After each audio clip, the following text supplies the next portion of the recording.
नमस्कार, मी धन्यता सोनकांबळे. आपण पाहत आहात नागराज न्यूज. तर मंडळी, गेल्या 7-8 वर्षापासून जिल्हा परिषद असेल किंवा पंचायत समिती असतील यांच्या निवडणुका झाल्या नव्हत्या.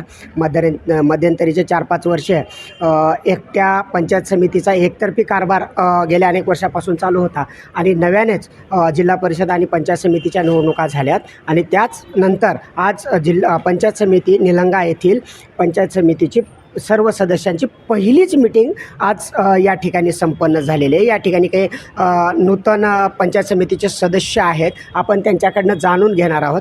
एकंदरीत सर्व परिस्थिती पाहता आज पहिला दिवस आहे, पहिली मीटिंग आहे. तुमची काय वाटतं, काय पहिली प्रतिक्रिया? काही नाही, आज पहिला दिवस होता आणि मीटिंग म्हणजे व्यवस्थित झाली. आम्ही काही सूचना दिल्या होत्या, ते BDO साहेबांनी ॲक्सेप्ट केले आणि पुढच्या वेळेस त्या म्हणजे सूचनेचं पालन करूनच कामकाज चालू करू असा शब्द दिला आहे. निश्चितच सदस्यांनी दिलेल्या सूचनाचं येणाऱ्या काळामध्ये पालन केलं जाईल, असं सूचना दिल्याच्या नंतर त्याचं पालन केलं जाईल असं गट विकास अधिकारी यांनी सांगितल्याचं बोललं जातं. काही सदस्यसुद्धा, आणखीन काही सदस्य आपल्यासोबत आहेत. आज पहिली मीटिंग होती. एकंदरीत सर्व परिस्थिती पाहता काय आनंद होता आणि काय विकासाचे मुद्दे घेऊन तुम्ही आज भांडला? प्रमुख आज मासिक मीटिंग आपली पहिलीच मीटिंग होती. सर्व आमच्या मतदारसंघातील 8ही गावातील प्रमुख जे मुद्दे होते, प्रमुख मुद्दा घरकुलाचा, दुसरा विहिरी संबंधित आणि तिसरा गोटा शेतातला, ही 3 प्रामुख्याने सर्वात जास्त शेतकऱ्यांचे मुद्दे होते. त्याच मुद्द्यावर आम्ही BDO साहेबांशी चर्चा केलेली आहे. ते आता ते आम्हाला सविस्तर त्या मुद्द्याविषयी माहिती त्याने देण्यात आली. विकासाच्या मुद्द्यावर चर्चा केल्याच्या नंतर त्यांनी सविस्तर माहिती दिली असंही काही सदस्यांचं म्हणणं आहे. काँग्रेस पक्षाचे गटनेते असलेले किरण पाटील सरसुद्धा आपल्यासोबत आहेत. सर, मला तुम्हाला पहिला प्रश्न आहे, काय एकंदरीत तुम्ही विकासाचे मुद्दे आज मांडलात सभागृहात? खरं तर मागचा जो प्रशासकाचा जो काळ होता या पंचायत समितीचा, तो काळ खूप मोठा होता. या काळामध्ये अनागोंदी गोंधळ या पंचायत समिती निलंगामध्ये माजलेला होता. आम्ही आजच्या या पहिल्या सर्वसाधारण सभेमध्ये प्रशासक काळामध्ये जी जनतेची जी पै ना पै खर्च झाली, त्या प्रत्येक पै ना पैचा आज आम्ही हिशोब मागितलेला आहे. इथं जर कुणी भ्रष्टाचार केला, इथून पुढच्या काळामध्ये पंचायत समिती कार्यालय आणि संबंधित सर्व कार्यालयामध्ये जर कुठल्याही व्यक्तीकडून जर भ्रष्टाचार झाला किंवा काही लाचखोरी करण्याचा प्रकार घडला, तर त्यांची गाठ ही काँग्रेस पक्षाच्या सर्व सदस्यांची आहे अशी त्यांना तंबी दिलेली आहे. भ्रष्टाचार होणार नाही. तो BDOपासून ते सेवकांपर्यंत कुठल्याही व्यक्तीने भ्रष्टाचार करू नये आणि संबंधित यंत्रणेने सर्वसामान्य नागरिकांना वेठीस धरू नये अशी त्यांना तंबी दिलेली आहे. आणि त्या सर्व गोष्टी BDOनी त्यांच्या खालच्या सर्व अधिकाऱ्यांना सूचना केलेल्या आहेत.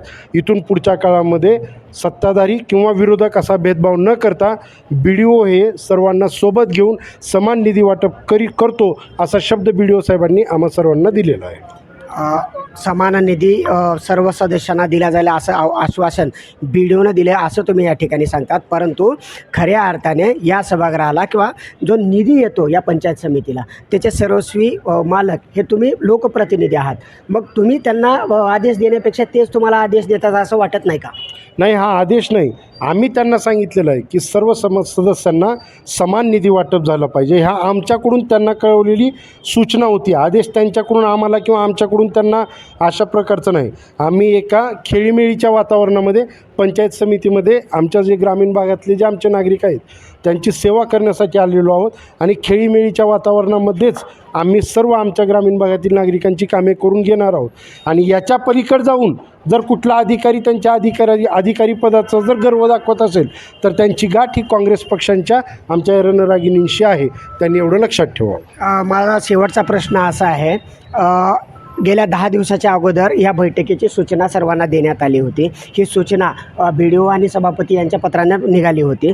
परंतु आज सकाळी 11:30चा टायमिंग असतानासुद्धा या कार्यालयाचे कार्यालयीन प्रमुख, गट विकास अधिकारी हेच जर उशिरा येत असतील तर याबाबत काय सांगाल?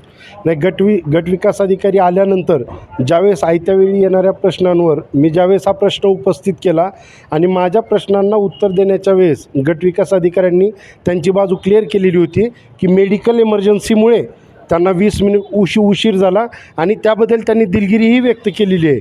आणि आपण सर्वजण सज्जन नागरिक आहोत. एखाद्याची मेडिकल इमर्जन्सी समजून घेणे इतके नक्कीच आम्ही काँग्रेसचे सर्व सदस्य सक्षम आहोत. पण येणाऱ्या काळामध्ये त्यांच्याकडून तसंही काही होणार नाही असाही BDO साहेबांनी आम्हाला शब्द दिलेला आहे. उशिरा आल्याचा बहाणा सुद्धा असू शकतो असं वाटत नाही? नाही, उशिरा आलेल्याचा बहाणा वेगवेगळ्या पद्धतीने करता आला असता. गाडी पंक्चर झाली, गाडी खराब झाली, परंतु कुणीही उशिरा आल्याचा मेडिकल इमर्जन्सी हा बहाणा करणार नाही.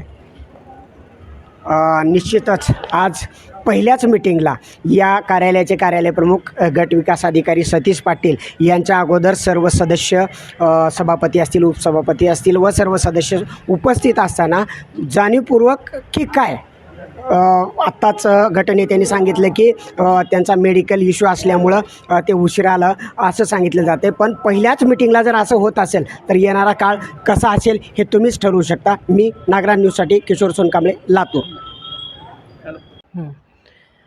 अतिशय खेळीमेळीच्या वातावरणामध्ये आमची पहिली बैठक संपन्न झाली. विरोधक आणि सत्ताधारी दोघांनी मिळून प्रशासनाला कारण 4 वर्ष प्रशासन राज होतं, त्यामुळे प्रशासनाला धारेवर धरून त्यांच्यामध्ये जी आलेली मरगळ आहे ती झटकून टाका एवढे उद्देशित केले. प्रशासनातला माझा हा पहिलाच अनुभव आहे. एकंदरीत मला असा अनुभव आला की बऱ्याचशा गोष्टी आपल्या एक गृहिणी या नात्याने आपल्याला ज्या माहीत नसतात ते या ठिकाणी आपल्याला बैठकीत उपस्थित राहून मी जाणून घेतल्या अडीअडचणी काय आहेत ते.